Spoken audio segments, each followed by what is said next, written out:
I've just made my first mistake on this 8-shaft loom that I've got.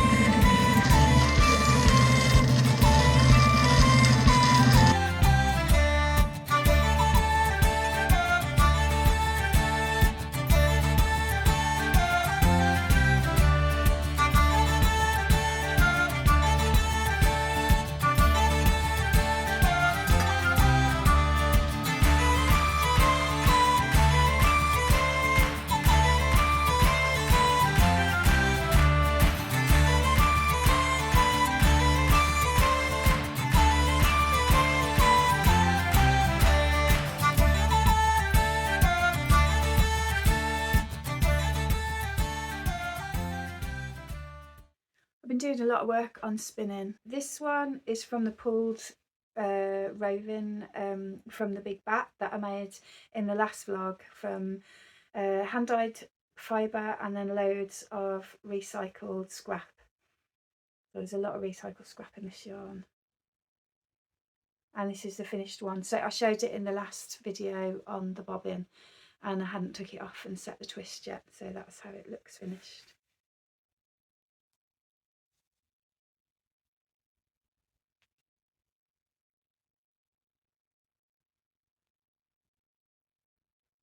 And I've spun a curly yarn.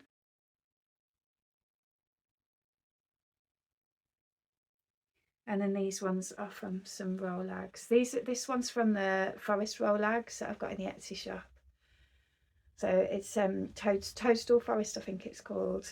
It's got the little red toadstools in amongst the forest colours. And then these three just coloured yarns. And these are all going to go in weavings as well. And I've been spinning Hazel's wool. This is one of the skeins from Hazel's fleece. She's one of the littlest sheep, one of our Shetland sheep. She was a lamb when she came to live here. She was really tiny.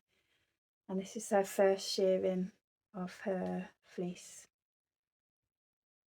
It's very short staple. At first I wanted to just pick it on the wool picker and then spin it straight from being picked so it would have loads of texture in. And I also wanted to keep the she got a lot of lovely sun-tinged gingery tips on her fleece, which I wanted to keep really visible. But because the staple's so short on her wool, I've never spun it before because it's been her first shearing this year, I had to card it after I'd picked it. But you can still see some of the sun bleaching, but it's just not as visible. And then this is some grey alpaca. I don't have any alpaca living here. This is a fleece that I bought. And both of these are for a project that I'll be doing with Elfie, which I'll come back to in another vlog because I'm going to do a whole vlog about that project. So I spun those. And a little ball of yarn that I've been working with.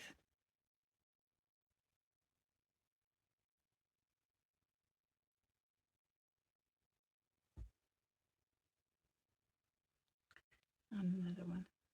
This one's also loads and loads of recycled fibre, but instead of being with hand-dyed merino, this is with natural grey wools. I can't remember which wools. Probably a mix of Gotland and just trying to think what grey wools I've got at the moment. I know I've got Gotland and I've got some grey Teeswater, so it could be some of that. I've been going for my first lessons with Steve Attwood Wright. He's teaching me how to use my 8-shaft Ashford loom that I've got. It had been sitting in the corner of the workshop for a year. I only built it a few months ago, or about less than 6 months ago. Not built it, like put it together. And I still hadn't woven on it, so he's been teaching me all about warping it, and then he's going to help me with the pattern weaves and how to translate what I do on rigid heddle straight onto my 8-shaft loom. He learnt at Carmarthen University in the 1970s, and he's got loads and loads of knowledge, and every so often I'll share little bits of his work. There's a couple of weavings in this video that he's done, some really amazing huge weavings that have been on exhibition. A lot of his stuff's on exhibition at the moment on the Lyn Peninsula of Wales, but he had a lovely little piece of some woven writing that he'd done, which I'll put into this video. I'll share some video clips of my work as I go along as well, learning with Steve. I haven't got much to show at the moment because we've been doing a lot of theory work, and so I've done some warping and I've got some video clips of that, but when I start doing some pattern weaves and working with the weaving, I will share some clips of that. His workshop's really high up in the hills and it's got lovely views, and he's got an old wood burning stove in the workshop to keep it warm, so it's lovely. I've been making some new journals for the shop. There's a finished one, and then there's some that are still in progress. Still lots to do on these. They've got the pages inside though.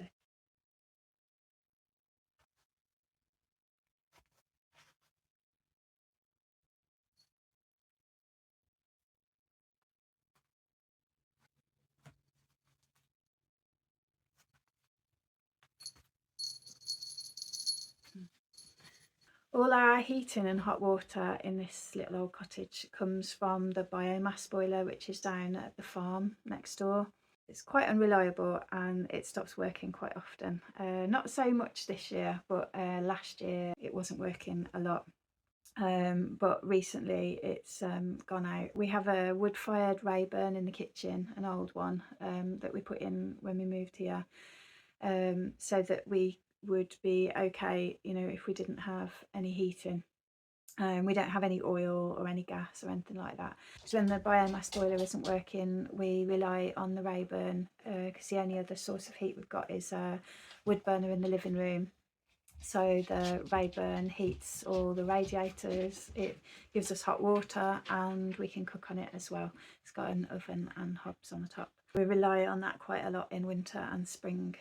I did the project along for January, the project along tutorial with patrons in the project along tiers, and this time it was, I did journal collage papers for art journaling, and I'll include a clip in this video of the finished collage papers that I made this time. I do them every so often to keep up my stock for working in the journals, and some of them go in as pages in the little journals that I make.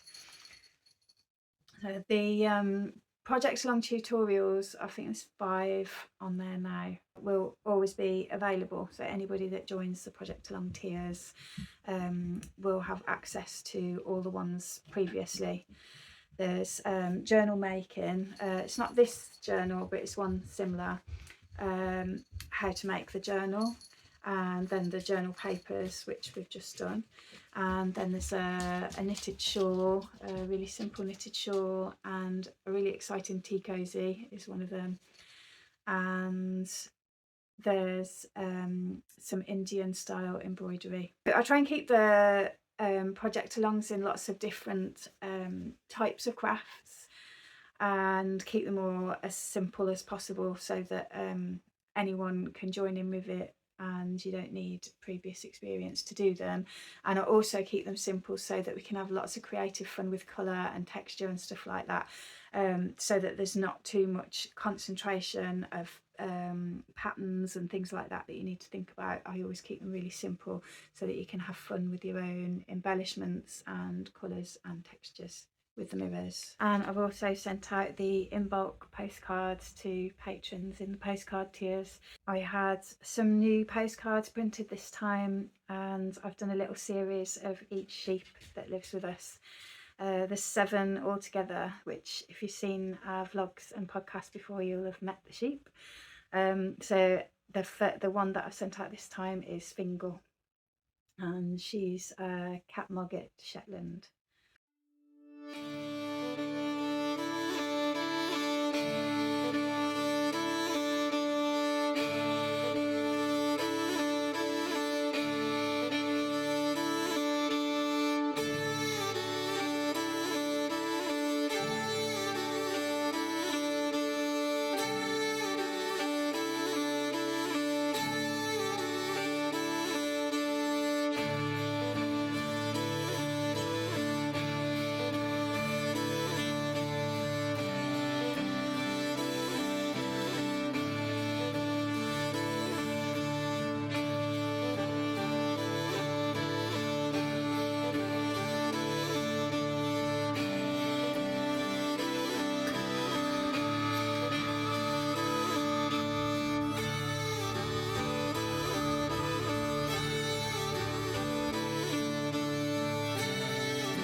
Do remember to subscribe and click the notification bell if you'd like to know when our next videos come out.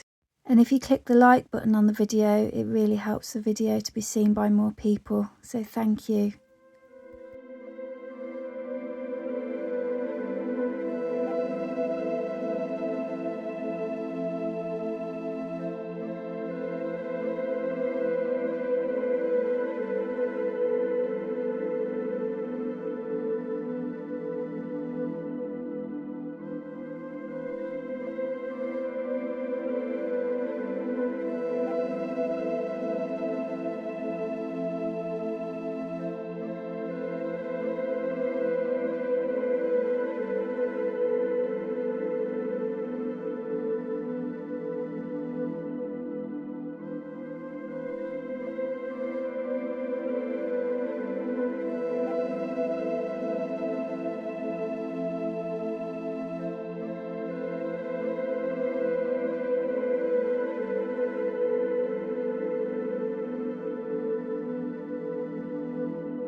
It's morning and I've just done my morning jobs. The first thing I do is sort out all the animals and do all the feeding and letting them out and checking on them. And then I chop the firewood and light the fire. And I've got a pot of golden milk on the fire this morning in the kettle. Then I tidy up the sofa, get all the cushions right and sweep the floor in the living room. And some jobs this morning is some woodwork. I've got a pile of fibre to card, and then I've got jewellery that I need to photograph and get listed for the online shop. And then I've got some online work to do.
I'm in Steve's weaving workshop this afternoon having my lesson, and I've made a mistake, so I'll show you what I've done. I've just made my first mistake on this 8-shaft loom that I've got. I was supposed to get the heddles and split them to each side of each shaft so that I've got half on each side, so that I could take from each side however many I needed for threading, which is 15 on each side. And I did that on most of them, but I missed shaft number 7, and shaft number 7 has no heddles on this side, so I've been taking from that side, which means all of the heddles that I need are on that side, and they're trapped behind the ones that I've already threaded, so there's nothing I can do to get those from there to there.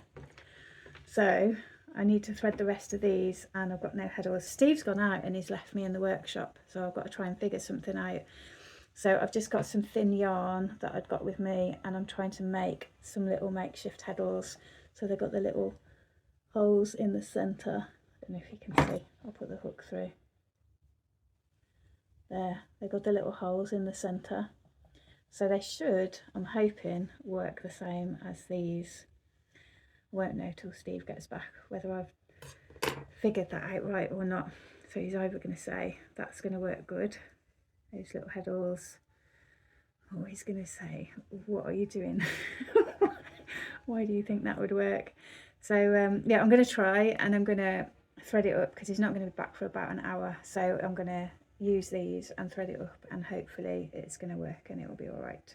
I've made I've strung 2 up to see what they look like, see if they're firm enough, the same as the others. They seem about the same tension. And I've got 2 more ready to tie up because I've tied either side of the centre at the right height of the other ones. I've tried to make them exactly the same. And then these ones are just pieces of thread, so I'll have to tie these ones.